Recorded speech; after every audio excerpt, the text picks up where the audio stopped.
Hello, in this lesson we are going to cover how Monero differs to the almighty Bitcoin. First of all, this here XMR is the ticker for Monero, as Bitcoin has BTC, Ethereum has ETH, etc, etc, etc. XMR is the Monero ticker. Don't get it mixed up with XRP, sometimes I do. XRP is the Ripple ticker.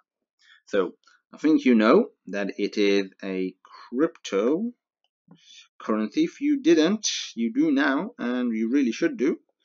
This is within the section of other popular cryptocurrencies. So yeah, it's another popular cryptocurrency.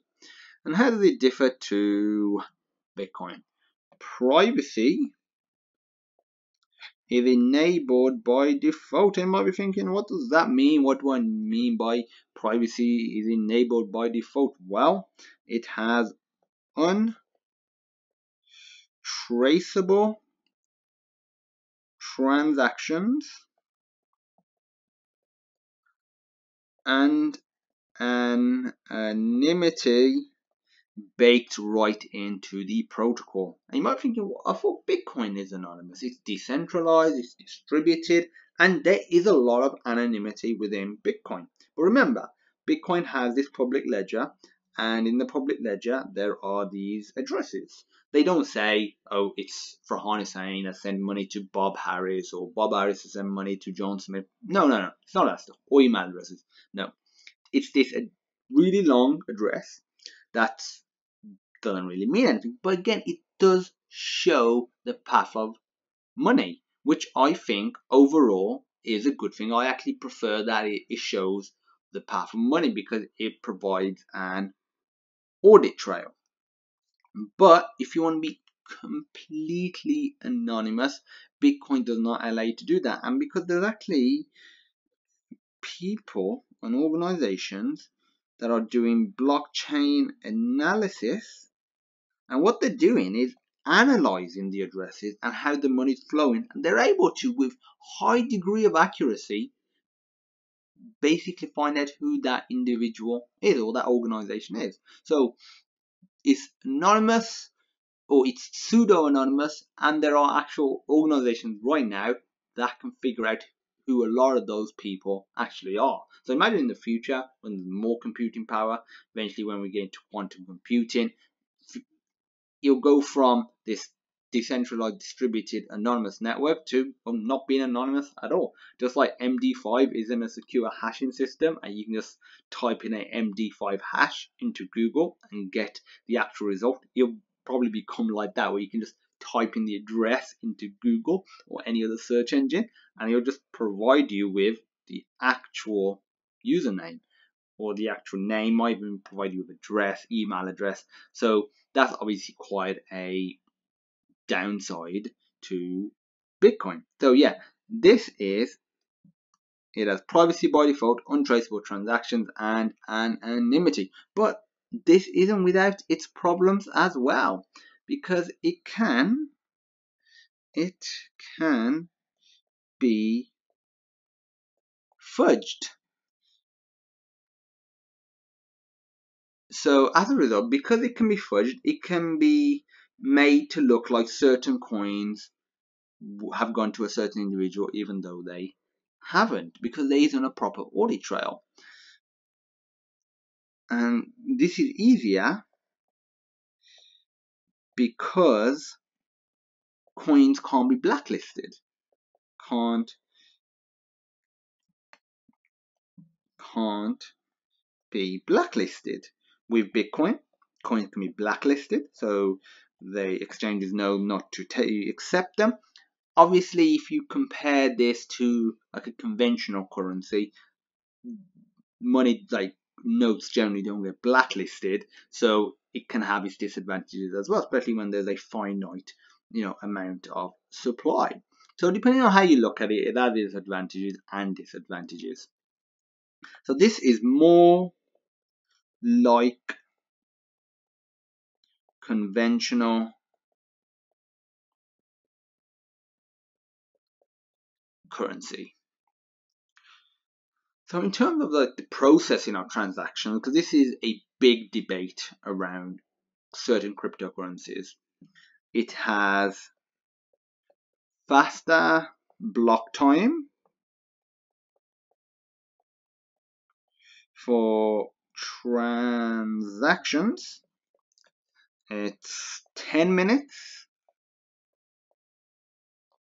for Bitcoin. And can you guess how much it is for Monero? It is 20. No, I'm joking. That would be slower. It is 2 minutes for, not for or per, for Monero. So it has 5 times as fast block time transactions, which is obviously good. Faster, the better. End of. Another great thing about Monero is it can actually be mined using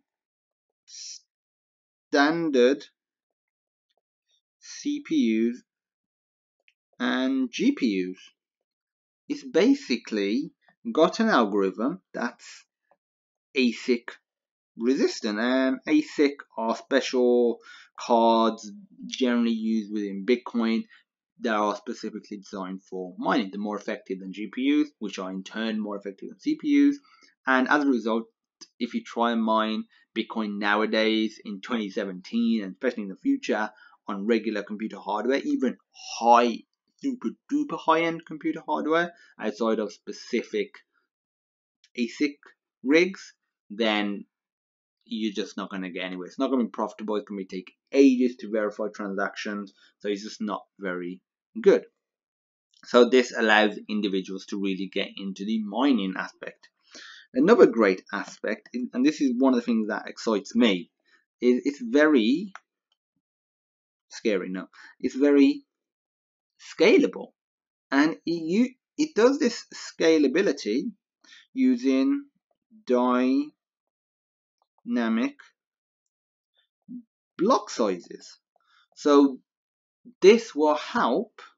This in turn will reduce, or it could be no debates regarding forking, because this is a major issue within other currencies, but especially within the Bitcoin currency, because it is getting to a point where it's not scalable. The block have a certain size. It used to be a meg, it's 2 meg now, and it can be higher as well using different technologies such as segregated witness.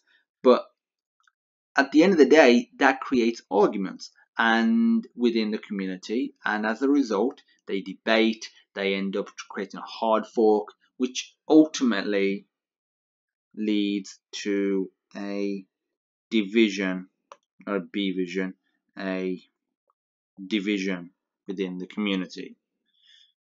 And that's not good, because a divided community ultimately will fail more likely compared to a unified community. So I think there are certain aspects of Monero which are fantastic, and that Bitcoin and cryptocurrency users and advocates should look into and potentially combine all these to create the ultimate cryptocurrency, the fiat cryptocurrency. Now, I don't want it to be called fiat. It should be called Frahan cryptocurrency. The Frahan, and the actual ticker should just be a smiley face cryptocurrency. That should be the cryptocurrency of the future. I should create an ICO for this.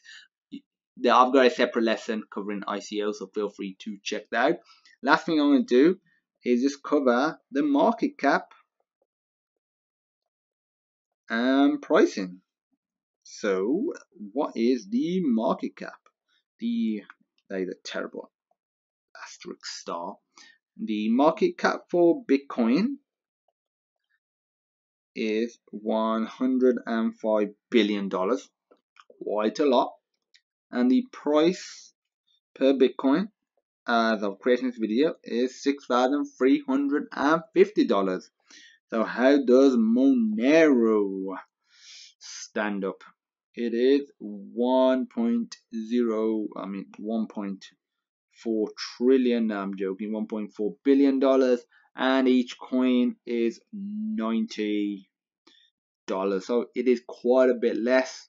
But again, in the long run, we do not know whether it's going to be Bitcoin, Ethereum, Monero, Dash, Ripple, Litecoin, or some other cryptocurrency that we haven't even heard of, or that doesn't even exist yet. Maybe all the communities of all these different cryptocurrencies will get together, create a consortium that we call, and create the ultimate cryptocurrency. And like I said, it should be called the Frahan cryptocurrency. So I think we should advocate the Frahan cryptocurrency.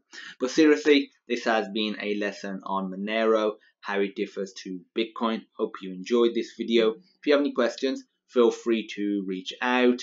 Go over the video again if there are anything that you're unsure about. And as usual, thank you for watching, and I look forward to seeing you in my next lesson.